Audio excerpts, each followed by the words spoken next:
là, je suis Oui. engloutie.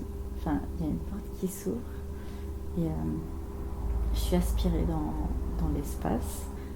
Et en fait, j'atterris dans une sorte de cercle de personnes qui flottent dans l'espace.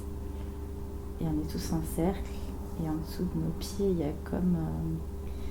en fait, on flotte au-dessus d'une petite plateforme de différentes couleurs. La mienne, elle est rose fuchsia. Et en fait, on a les mains...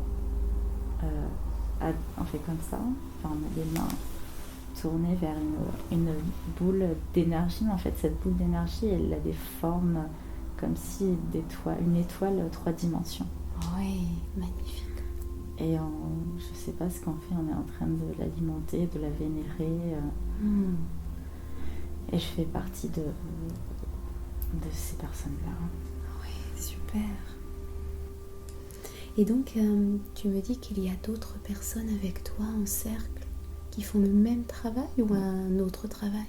C'est le même travail. C'est le même travail. C'est comme si je faisais partie de ce groupe de personnes qui fait ce travail-là. Oui. Et cette boule d'énergie, pour bien comprendre, elle est commune à tous ou chacun a une boule d'énergie différente? Elle est commune à tous. Oui. Elle est au centre de notre cercle de personnes et un peu plus en haut. D'accord. On flotte sur notre tête au centre. Et nous, on flotte dans l'espace. Peut-on savoir quel est le but justement d'être en groupe avec cette boule d'énergie qui est au centre? Quel est le but de ce travail-là? Est-ce qu'on peut avoir d'autres informations précises, s'il vous plaît? Oui. Je sais pas pourquoi je suis émue. Non. Je pleure. On envoie de l'énergie à différentes planètes. Oui. Et parce qu'il y a plusieurs planètes qui vont pas bien. Oui. Et c'est comme si on recyclait en fait l'énergie qui va bien, on la transvasée. Et cette boule était une sorte de dispatcher d'énergie qui va de là où il y a de la bonne énergie à là où il y a de la mauvaise. D'accord, très bien. Et elle envoie de la bonne énergie là où il faut, quoi. Super. Et tu peux ressentir cette émotion en toute sécurité, elle est complètement normale. Tu reconnectes à quelque chose qui est important pour toi. Voilà. Et ressens tout ce qu'il y a à ressentir, dans tout ce que tu perçois. Voilà. Je suis triste parce que... Pourquoi cette tristesse? Parce que ça ne devrait pas être comme ça. Voilà. C'est triste qu'il y ait des planètes qui aillent mal. Oui. Vous ne devriez pas avoir à faire ça, c'est ça? Est-ce que c'est d'autres planètes qui sont habitées également? Qui vont mal? Ouais, c'est des planètes qui sont en train d'être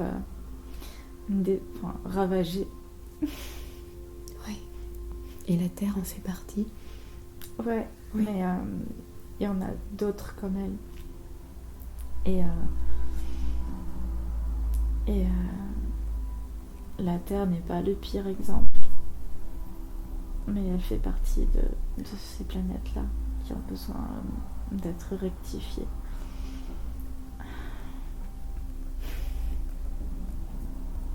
Et concrètement, qui est incarné ici sur Terre dans une planète qui est en évolution, quel travail elle peut faire sur Terre, dans la matière, avec toutes ses connaissances, avec tout son savoir? Répandre les énergies qui rectifient cette énergie pourrie.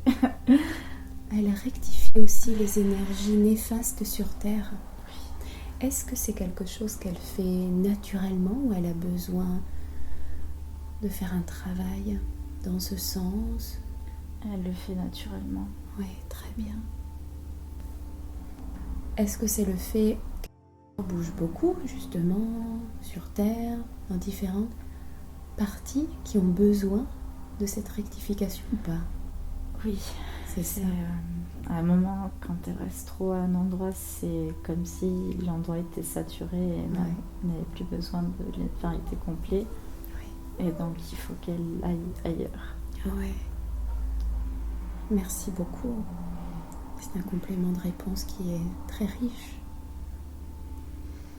Le groupe de personnes qu'elle voit aussi en cercle avec cette boule d'énergie en forme d'étoile, où ils font un travail similaire, est-ce que ce groupe de personnes ou certaines personnes sont également incarnées sur Terre? Peut-être même proches d'elle, je ne sais pas. Je vois... Il a un petit plateau bleu en dessous de lui, un petit disque bleu, il flotte au-dessus d'un disque bleu. Ouais. Et après, je vois un disque vert et son papa sur un disque violet. Et c'est rassurant de savoir qu'elle est toujours connectée à eux. Oui. J'imagine connectée à un travail qui est immensément plus important que celui qui est vécu sur Terre. Et que la séparation, finalement, elle n'y est pas.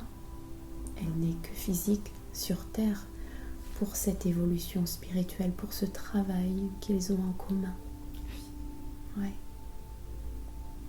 Et ressens cette vérité à l'intérieur de toi, que tout est ok, que tout est juste.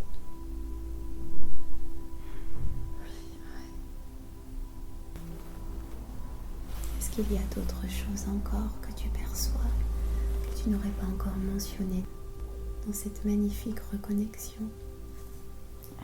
Maintenant, au-dessus de la boule d'énergie, enfin de l'étoile d'énergie, il y a une sorte de fontaine en LED bleu qui fait des sortes de pulsations, qui va du bas, comme un jet qui retombe, comme un jet d'eau qui va vers le haut puis retombe. C'est comme si la boule était en train d'évoluer et qu'il y avait une protection magnétique qui était en train de se mettre en place au niveau de ces planètes-là.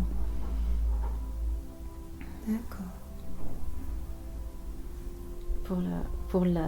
En fait, ça montre le travail qui est en train d'être fait au niveau des planètes. D'accord. Et la fontaine bleue représente le bouclier magnétique qui se positionne autour des planètes pour le protéger des influences externes néfastes. D'accord. Donc en envoyant de l'énergie, vous en groupe à cette boule d'énergie, cela s'expande, s'élargit et ça crée un bouclier magnétique autour de ces planètes qui ont besoin, c'est ça? Oui, en fait, ce qui se passe autour de la boule, enfin, ce qui se passe sur la boule d'énergie, ça reflète ce qui se passe au niveau des planètes. D'accord. Ok. Et c'était comme un bouclier de protection pour les planètes? C'est ça. Ouais. Et qu'est-ce que cela infuse pour ces planètes, ce bouclier? Ça les protège des attaques extérieures, des envahisseurs. Oui. Des envahisseurs potentiels. Ça met un frein énergétique qui du coup protège la planète, enfin les planètes. Oui. Je vois comme si des vaisseaux qui voulaient rentrer mais ils peuvent pas quoi. Oui.